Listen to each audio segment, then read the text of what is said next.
Hello everyone, welcome to நம்ம Hindi school Tamil vs Hindi sentences.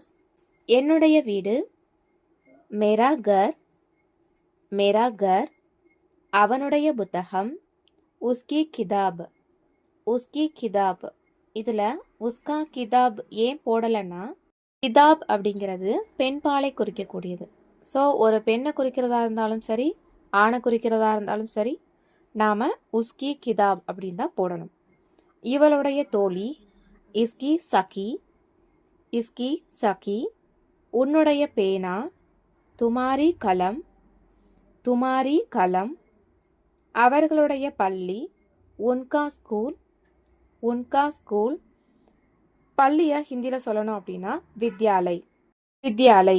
இந்த மாதிரி சின்ன சின்ன பயனுள்ள ஹிந்தி வாக்கியங்களுக்கு நம்ம ஹிந்தி ஸ்கூல் சேனலை ஃபாலோ பண்ணுங்க. தன்யவாத்.